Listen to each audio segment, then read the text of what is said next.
नमस्कार विद्यार्थी मित्रांनो, आज आपण इयत्ता 8वी विषय सामान्य विज्ञान प्रकरण आहे दुसरे. या पाठाचं नाव आहे आरोग्य व रोग. तर या प्रकरणातील आपण प्रश्नोत्तर रूपाने माहिती घेणार आहोत. आरोग्य म्हणजे काय? What is a health? तर आरोग्य म्हणजे रोगाचा नुसता अभाव म्हणजेच आरोग्य नव्हे, तर शारीरिक, मानसिक आणि सामाजिकरित्या पूर्णतः सुदृढ असण्याची स्थिती म्हणजे आरोग्य होय.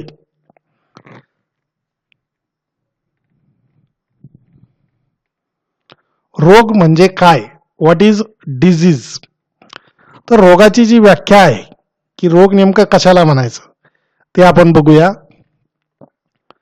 शरीर क्रियात्मक किंवा मानसशास्त्रीयरित्या शरीरातील महत्वाच्या जैविक कार्यामध्ये अडथळा आणणारी स्थिती म्हणजे रोग होय.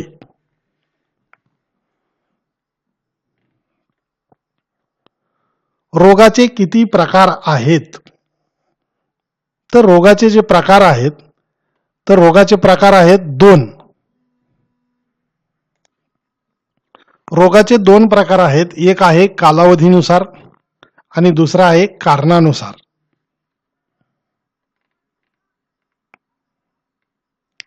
कालावधीनुसार रोगाचे किती प्रकार पडतात? तर कालावधीनुसार रोगाचे दोन प्रकार पडतात. त्यामध्ये पहिला आहे दीर्घकालीन रोग आणि दुसरा आहे तीव्र रोग. असे हे कालावधीनुसार रोगाचे दोन प्रकार पडतात. कारणानुसार रोगाचे किती प्रकार पडतात? पहिला आपण कालावधीनुसार आता बघतोय कारणानुसार. तर कारणानुसार रोगाचे दोन प्रकार पडतात. एक असतो अनुवंशिक रोग आणि दुसरा असतो उपार्जित रोग.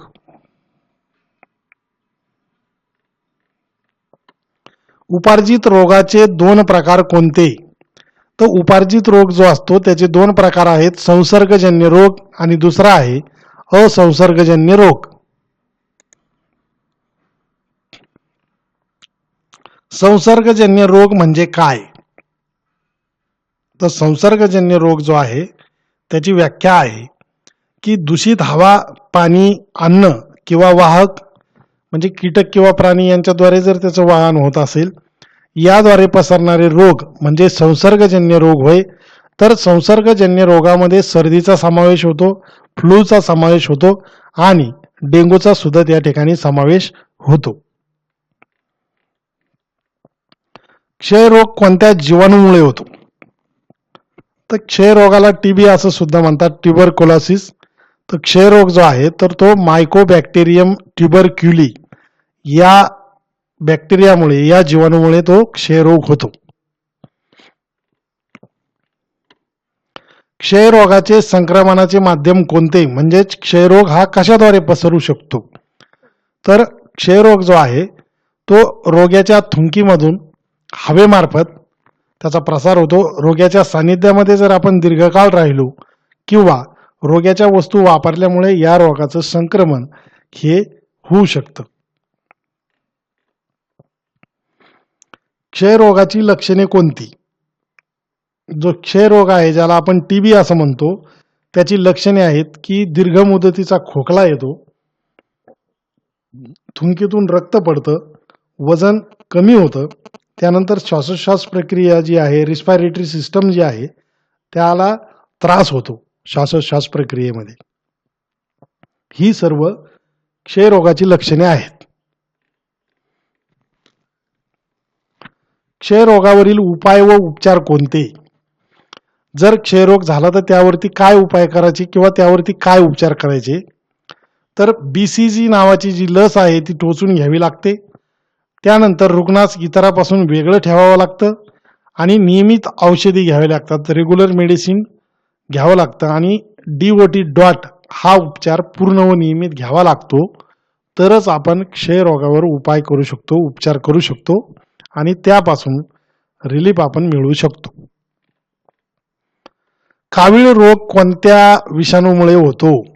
कावीळ हा जो रोग आहे तो हेपॅटिटिस ए, बी, सी, डी, ई या व्हायरसमुळे तो होतो. कावीळ रोग कशाच्या माध्यमातून संक्रमित होतो, म्हणजे काविळाला जर पसरायचं झालं तर तो कशाद्वारे पसरेल, तर पाणी, रुग्णासाठी वापरलेल्या सुया आणि रक्तपराधन यामधून कावीळ रोग जो आहे तो संक्रमित होतो.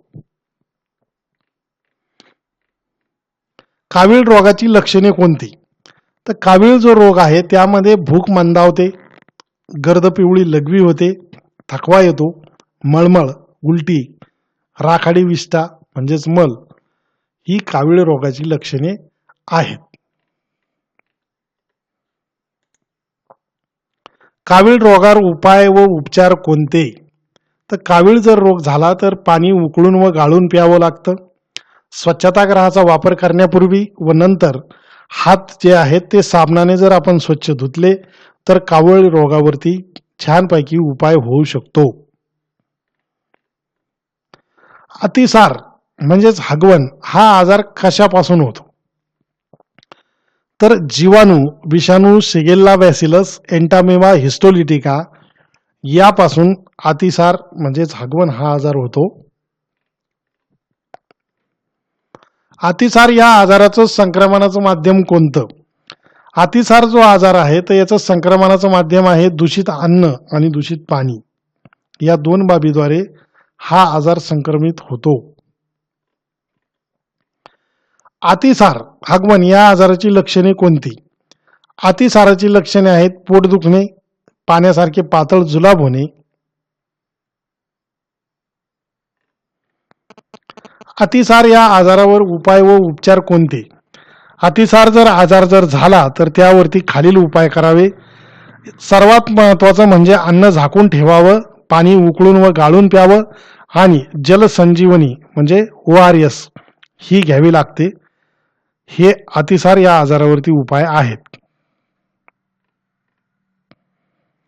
पटकी हा आजार कोणत्या जीवाणूपासून होतो, व्हिब्रिओ कॉलरी नावाचा एक जीवाणू आहे त्यापासून पटकी हा आजार होतो.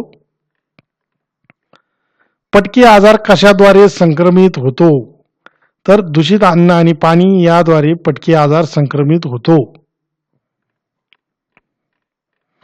पटकी आजाराचे लक्षण कोणते, पटकी जो आजार आहे तर त्याची लक्षणे खालील प्रमाणे आहेत. उलट्या व तीव्र जुलाब होणे, पोट दुखणे, पायामध्ये पेटके येणे.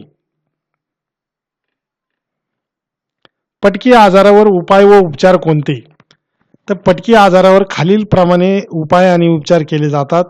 त्यामध्ये स्वच्छता राखावी, उघड्यावरील अन्नपदार्थ खाऊ नयेत, पाणी जे आहे ते उकळून प्यावे आणि कॉलरा प्रतिबंधक जी लस असते ती टोचून घ्यावी, म्हणजे पटकी आजारावर आपल्याला हे उपाय करता येतील. विषमज्वर या आजारावरील उपाय व उपचार कोणते, विषमज्वर जो आजार आहे त्यावरती स्वच्छ व निर्जंतुक पाणी घ्यावं, लसीकरण करून घ्यावं, सांडपाण्याची विल्हेवाट जी आहे ती योग्य पद्धतीने लावावी.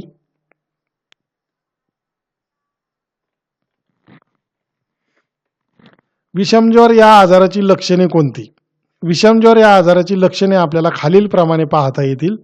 त्यामध्ये भूक मंदावते, डोकेदुखी होते, मळमळ होते, पोटावर पुरळ उठणे, अतिसार आणि 104 डिग्री फॅरनहाईट पर्यंत ताप येणे ही विषमज्वर या आजाराची लक्षणे आहेत. विषमज्वर हा आजार कशाच्या माध्यमातून संक्रमित होतो, विषमज्वर जो आजार आहे तो दूषित अन्न व पाणी यामधून संक्रमित होतो. विषमज्वर हा आजार कोणत्या जीवाणूमुळे होतो, त्या जीवाणूचं नाव आहे साल्मोनेला टायफी. डेंगू हा संसर्गजन्य आजार कशामुळे होतो, तर डेंगू नावाचा जो आजार आहे हा संसर्गजन्य आजार आहे.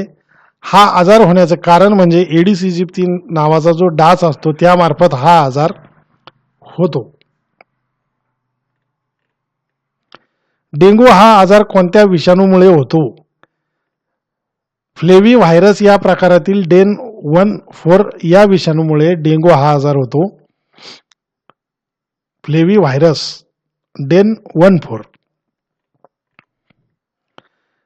तर डेंग्यू या आजाराची लक्षणे कोणती आहेत? डेंग्यू आजाराची लक्षणे आपल्याला खालीलप्रमाणे पाहता येतील. यामध्ये तीव्र ताप येतो, तीव्र डोकेदुखी होते, उलट्या होतात, डोळ्याच्या खोबणीत दुखते, रक्तबिंबिका म्हणजे प्लेटलेट जे आहेत त्यांची संख्या कमी होते आणि प्लेटलेटची संख्या कमी झाल्यामुळे शरीरात रक्तस्राव होतो, अशुद्धी पसरते आणि ताप यायला सुरुवात होते. ही डेंग्यू या आजाराची लक्षणे आहेत. हिवतापाचा आजार कोणत्या डासाच्या मादीमुळे होतो? हिवताप जो आहे तो ॲनाफिलिस नावाची जी डासाची जी मादी आहे त्याच्यामुळे तो होतो. हत्ती रोगाचा प्रसार कोणत्या डासाच्या मादीमुळे होतो?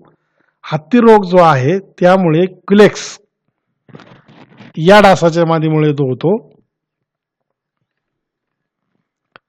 ॲनाफिलिस व एडिस डासांचे वास्तव्य कोठे असते, म्हणजे ते कोठे राहतात? तर ॲनाफिलिस आणि एडिस डास जे आहेत त्यांचं वास्तव्य हे स्वच्छ पाण्यामध्ये असते. क्युलेक्स डासाचे वास्तव्य कोठे असते? क्युलेक्स जो डास असतो त्याचं वास्तव्य प्रदूषित पाणी आणि गटारे यामध्ये असतं. स्वाईन फ्लूचा संसर्ग कशाद्वारे होतो? स्वाईन फ्लू हा जो आजार आहे तो डुक्कर या प्राण्याद्वारे तसेच माणसाद्वारे स्वाईन फ्लूचा संसर्ग होतो.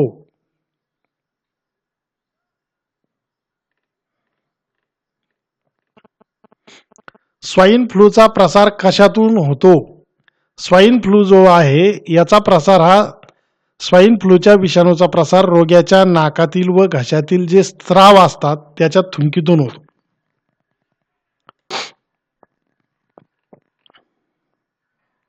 स्वाईन फ्लूची लक्षणे कोणती? स्वाईन फ्लू मध्ये धाप लागते, श्वसनाला अडथळा निर्माण होतो, घसा जो आहे तो खवखवतो आणि शरीर दुखायला सुरुवात होते.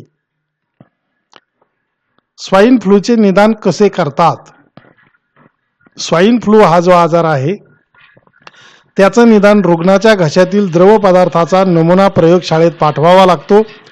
राष्ट्रीय विषाणू विज्ञान संस्था पुणे आणि राष्ट्रीय संचारी रोग संस्था दिल्ली या प्रयोगशाळेमध्ये याच्या तपासणीची व्यवस्था उपलब्ध आहे. त्यानुसार स्वाईन फ्लू जो रोग आहे त्याचं निदान केलं जातं. स्वाईन फ्लू हा आजार कोणत्या विषाणूमुळे होतो? स्वाईन फ्लू जो आजार आहे तर तो इन्फ्लुएन्झा H1N1 या विषाणूमुळे व्हायरसमुळे होतो. स्वाईन फ्लूची बाधा कोणत्या माणसाला होऊ शकते? स्वाईन फ्लू जो आहे तो डुकरामध्ये वावरणाऱ्या व्यक्तीला या विषाणूची बाधा होऊ शकते.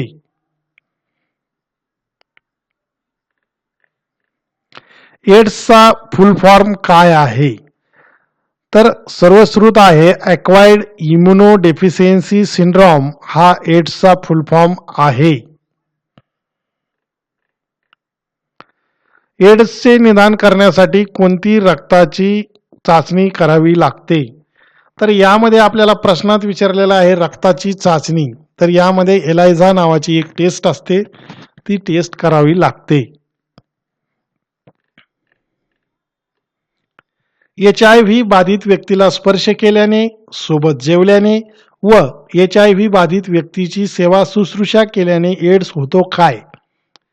समाजामध्ये याबद्दल प्रचंड प्रमाणामध्ये गैरसमज आहेत की स्पर्श केल्याने एड्स होतो का, सोबत जेवल्याने होतो का, त्या व्यक्तीची सरबराई केल्याने होतो का? तर या प्रश्नाचं उत्तर आहे की वरील कोणत्याही मुद्द्यामुळे एड्स होत नाही.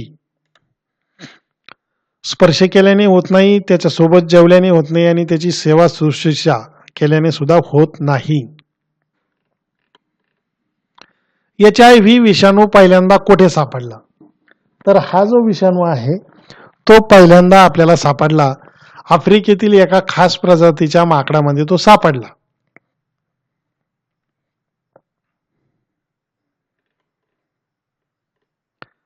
नॅशनल एड्स कंट्रोल प्रोग्राम आणि UN एड्स यांच्यानुसार भारतामध्ये किती टक्के असुरक्षित विषमलैंगिक संबंधातून एड्स पसरत आहे? तर हे प्रमाण आहे 80% ते 85% असुरक्षित विषम लैंगिक संबंधातून एड्स पसरत आहे. असं सर्वेक्षण आहे नॅशनल एड्स कंट्रोल प्रोग्रामचं आणि UN एड्स यांचं. रेबीज रोगाचे विषाणू कशाद्वारे मेंदूत प्रवेश करतात? तर रेबीज रोग जो आहे तर ते मज्जातंतू वाटे मेंदूमध्ये प्रवेश करतात.